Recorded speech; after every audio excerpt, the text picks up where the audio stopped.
আসসালামু আলাইকুম নমস্কাৰ সকলোকে স্বাগতম মোৰ ইউটিউব চেনেললৈ।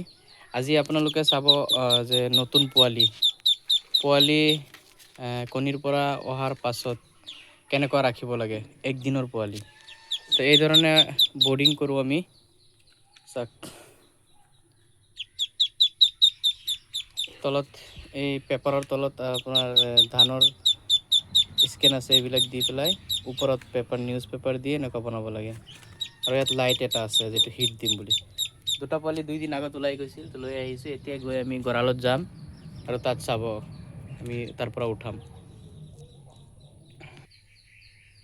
আৰু এইটো চাক, এয়া একদম মানে পোৱালি আপোনাৰ কোচৰ পৰা আনি কেনেকুৱা কি কৰিব সেইটো চাই লওক। আমাৰ ফাৰ্ষ্টত দিব লাগিব যে এইটো চাক, অৰেঞ্জ পাউডাৰ টেট্ৰাচাইক্লিন, ঠিক আছে। আমি পানীৰ লগত দি দিম।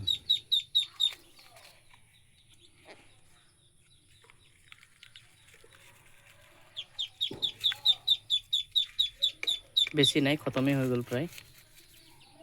এইটো আৰু এইটো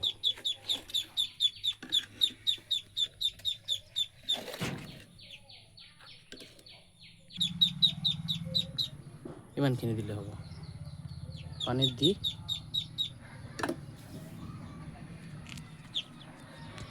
অলপ মিক্স কৰি আমি দিম। এতিয়া দানা আপোনাৰ এনেকুৱা ডাইৰেক্ট কোনো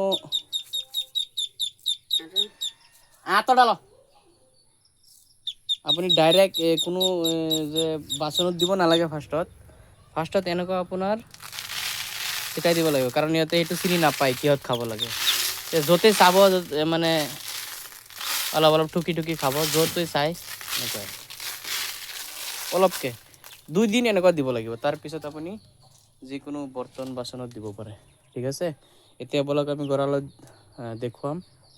কণীটো বহুত নষ্ট হৈছে, তথাপিও আছে কেইটামান, লৈ আহোঁ। আৰু এই যিটো ঘৰ আপোনালোকে চাইছে, ইহঁত আমাৰ হাঁহৰ মানে দানা আৰু হাঁহৰ পোৱালি আমি ইয়াতে ৰাখোঁ। ইয়াত কেইটামান আছে চাব, ইয়াতো কেইটামান আছে 10-12 দিনৰ। আৰু এইটো চিষ্টেমটো আমি ঘৰটো বনাইছোঁ যাতে চাওক, এই যে এটা বনাইছোঁ এই ধৰণে। ইয়াত কেতিয়াবা 5টা 6টা 7টা 8টাও থাকে। মানে বেজ ওলাই যায় 20টা 25টা, একদিন ওলাব 20টা আৰু একদিন ওলাব 20টা, এই ধৰণে। তো আমাৰ এই যে যিটো বেড যিটো দিয়া আছে, এইটোৰ এটা চাইডত আপোনাৰ ডাঙৰকেইটা ৰাখোঁ, ইটো চাইডত ৰাখোঁ। কেতিয়াবা মাজতো বেৰ দিব লগা হয়, কাৰণ ভাগ হয়। তো ইহঁতৰ মেডিচিন আৰু দানা দুইটাই বেলেগ বেলেগ হয়, যাৰ কাৰণে এইটো কৰিব লগা হয়, ঠিক আছে। এইটো ঘৰ, তো বলক এতিয়া গঁৰালত যাওঁ।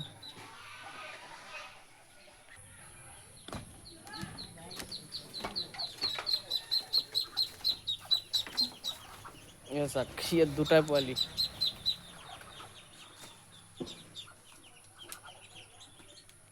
পোৱালিকেইটা আমি ধৰি এইটো ট্ৰেত ৰাখিম আৰু তাত লৈ যাম, ঠিক আছে।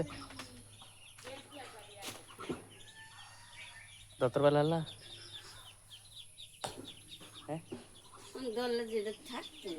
থাকতো না, বললে থাকবো, এটাতে থাকবো, এটা থাকবো মা। কামড় খাসাত বড় খাসাত।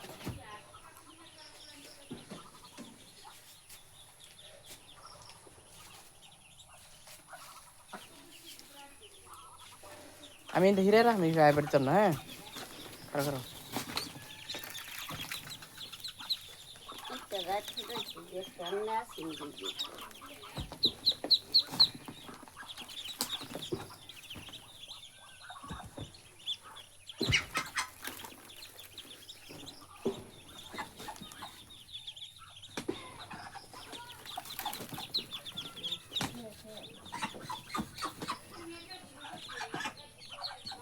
ভাই একটার পোয়ালি ইমানখিনি হয়।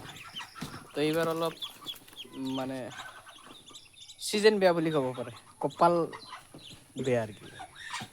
নষ্ট হৈ গ'ল, বহুত পোৱালি নষ্ট হৈ গ'ল। আধা আধি কণী আপোনাৰ নষ্ট হৈ গ'ল, যাৰ কাৰণে ধৰক এতিয়া আকৌ তাত যাওঁ, তাত এতিয়া ইহঁতে 2 দিনমান দৌৰিব এনেকুৱা, ঠিক আছে, হাল্লা কৰিব অলপ।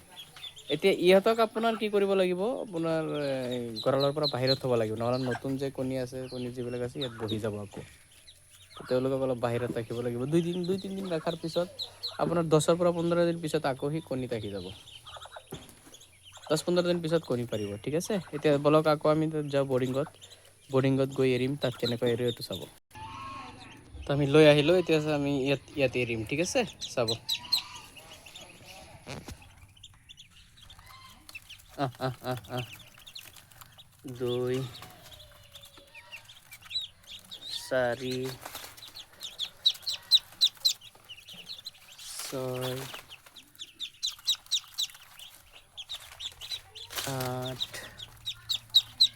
8 10 12 14 16 18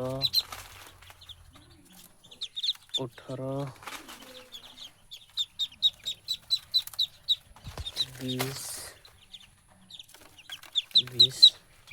22 24 28 29 29টা চাক 25টা 20টা কণীৰ পৰা দুইটাত আপোনাৰ 60টা হ'ব লাগে। তাৰ পৰা ওলাইছে আপোনাৰ ইয়াত আছে 29 আৰু দুটা আছিল, তো 31 আৰু ইয়াত আছে আপোনাৰ 10টা 40-41টা মান ওলাইছে, ঠিক আছে। তো এইবাৰ কিন্তু ভাল ৰিজাল্ট অহা নাই, কণীৰ ভাল ৰিজাল্ট অহা নাই গৰমৰ কাৰণে। আৰু মই এইটো দেখুৱাৰ কাৰণ হৈছে চাওক কেনেকুৱা বৰ্ডিং কৰিব, কেনেকুৱা ৰাখিব। 1 নম্বৰ এইটো, 2 নম্বৰ হৈছে যে বহুত মানুহে ভাবে যে এইটো আমি মেচিন দি ফুটাওঁ, তাৰপৰা এইটো মেচিনত নুফুটে, এইটো মিছা কথা। কোনোবাই যদি কয় যে মেচিনৰ পোৱালি, তো মেচিনত এইবিলাক নহয়, ঠিক আছে। এইবিলাক চব আপোনাৰ হাঁহৰ তলৰ পৰা। এতিয়া আপোনাৰ লাইভ আপোনালোকৰ আগত মই পোৱালিখিনি উঠাই আনিছোঁ, তো আপুনি চাইছে। এতিয়া ইয়াত আপোনাৰ চাওক মই দেখাই দি আছোঁ, আপোনালোকে এনেদৰে ৰাখিব, এই ধৰণে।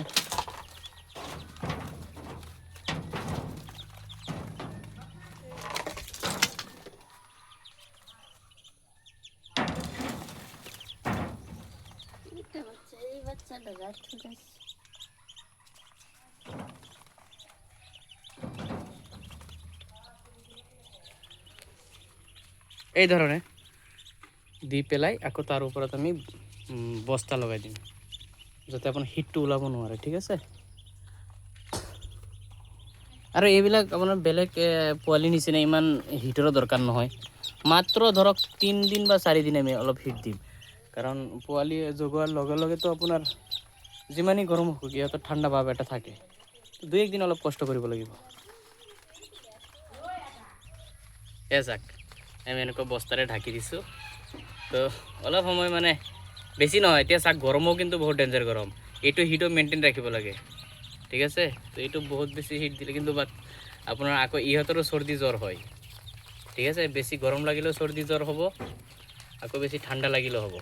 তো এইকাৰণে এইটো হিচাপ ৰাখিব লাগিব। অলপ পিছত এইটো আমি আকৌ অফ কৰি দিম, কিন্তু ৰাতি ফুল নাইট দিব লাগিব, কাৰণ ৰাতি বৰষুণো দিয়ে, প্লাছ অলপ ঠাণ্ডা পাব আহে, যাৰ কাৰণে ৰাতিটো অলপ চাবলগীয়া হয়। তো এই ধৰণে হ'ব বৰ্ডিং, ঠিক আছে। আৰু মাত্ৰ 3 দিন কৈছোঁ যে চাওক, এইবিলাক 3 দিনৰ পোৱালি হয়। তেওঁলোক অলপ বাহিৰত এৰি দিছোঁ, এতিয়া ইয়াতে হিটত নাথাকে, হাল্লা কৰিব বহুত। তো এতিয়া কথা হ'ল কেনেকুৱা বৰ্ডিং কৰিব লাগে দেখুৱাইছোঁ, প্লাছ মেচিনৰ নহয় বুলি সেইটো আপোনালোকে ভালকৈ গম পাইছে। চীনা হাঁহৰ পোৱালি কেতিয়াও মেচিনত নগজায়, ঠিক আছে। তো আজিৰ এতিয়া আপোনালোকে পোৱালি খালি মোৰ ইয়াতে নহয়, যদি কোনোবাই ফাৰ্মৰ কাৰণে পোৱালি লাগে, তো এটা ফাৰ্মত যদি এনে মোৰ হিচাপতো বহুত কম আছে, আমাৰ চীনা হাঁহৰ ফাৰ্ম অসমৰ ভিতৰত বহুত কম আছে, ঠিক আছে। তো যদি কাৰোবাৰ পোৱালি লাগে, পোৱালিৰ ৰেট এইবাৰ আপুনি মাৰ্কেটত গৈ যদি যিবিলাক ঘৰত পোহে সেইবিলাকৰো ৰেট বেছি হ'ব। আৰু বহুত শ্বৰ্ট পোৱালি আপোনাৰ নিজে ভাবক না, 25টা কণীৰ পৰা আপোনাৰ পোৱালি গজাইছে মাত্ৰ 15টা 16টা 10টা 12টাকৈ নষ্ট কৰিছে। তো পোৱালি বৰ্তমান এভেইলেবল আছে, বহুত বেছিও নহয়। ইয়াত টোটেল মিলাই 40টা, ঠিক আছে। 3টা হাঁহৰ মিলাই 40টা। এটা হাঁহে আপোনাৰ টোটেলি নষ্ট কৰি দিছে। এটা হাঁহে একদম কমপ্লিট। মাত্ৰ 2টা পোৱালি আমি পাইছোঁ 20টাৰ পৰা, আৰু বাকী 40টাৰ 42টাৰ পৰা এই 39 পাইছোঁ। সৰি 50টাৰ পৰা এই দুটাই মিলাই 10টা নষ্ট কৰিছে, আৰু ইয়াত 2টা পোৱালি আছে। আগত যেটো দিছিলোঁ 25টা, তাৰ পৰা মাত্ৰ 2টা পোৱালি পাইছোঁ, ঠিক আছে। তো পোৱালি আছে, যদি লাগে যোগাযোগ কৰিব। তো আজিৰ ভিডিঅ'ত এইখিনি, ধন্যবাদ।